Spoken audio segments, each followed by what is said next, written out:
Welcome back, guys. So let's make a perfect dough for your donuts or for your bread. If you're meeting us for the first time, my name is Chex and you're highly and warmly welcome back to my kitchen. So let's get this dough started.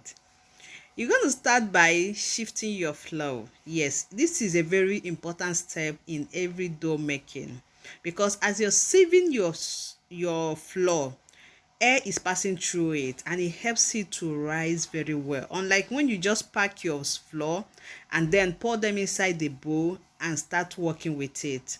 There are every chances that you're going to get a dough that is not going to be that perfect. It will not rise well and it will automatically affect whatever you're using that dough for.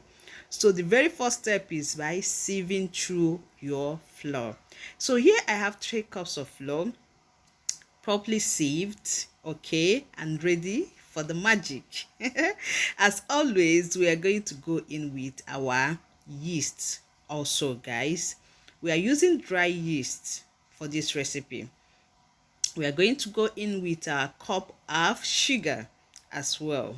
So inside the mixing bowl, you will pour everything dry inside there.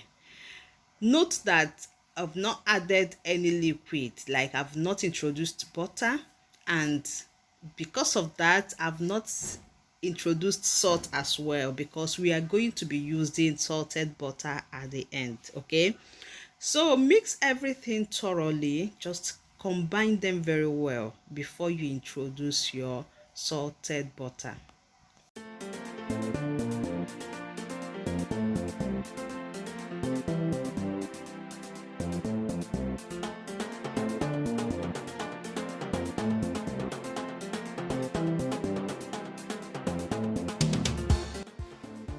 Add your salted butter at this point. Here I am using 50 grams of salted butter and I'm going to start mixing it together with the dry ingredients. Reason is that if you skip this step and add any other liquid, there's every chances that your butter and the flour will not mix properly. So to avoid that, I first of all go in with my flour, mix it thoroughly, like combine it very well and make sure that the flour and the butter is properly mixed before introducing any form of liquid.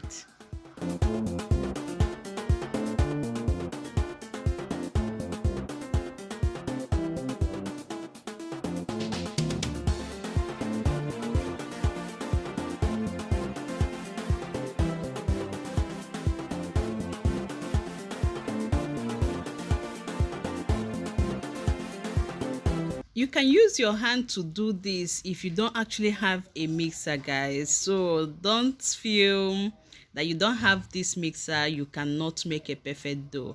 You can actually use your hand to do it.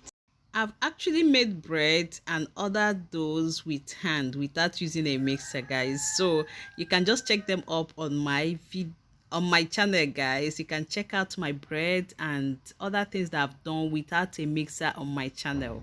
But if you still want me to show you how to do it, I will still do another recipe.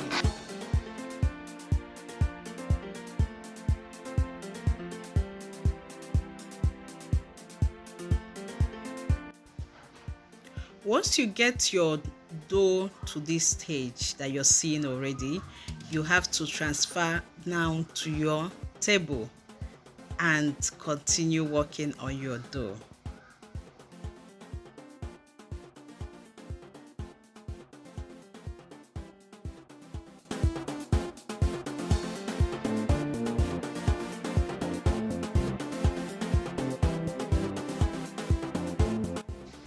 Because the dough is a little bit sticky on my hands, I am going to sprinkle some more flour, at least to get it to a consistency that I can work with, because I can't work with it the way it is right now.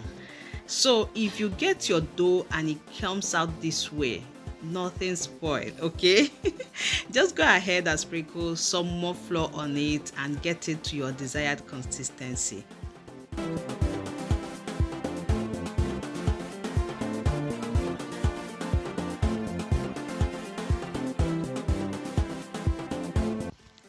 cut into your desired number and then start rolling it into balls. You have to note that you don't need to make this too big like the balls. They are going to be maximum of 60 grams. I did show you guys where I measured it, but you need to keep your scale handy at this point, okay, and measure every single ball. Make sure they are not more than 60 grams. Reason is that if it is too heavy, there's every chances that it's gonna sink into your oil when you're frying it, okay, so don't skip that process as well.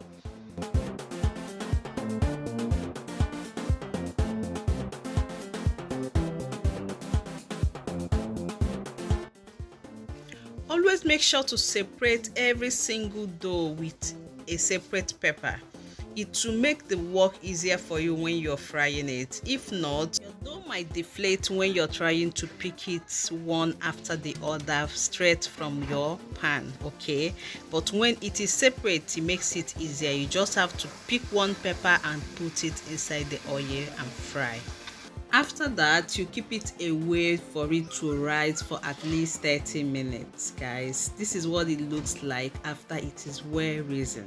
You can see that it has doubled in size, okay?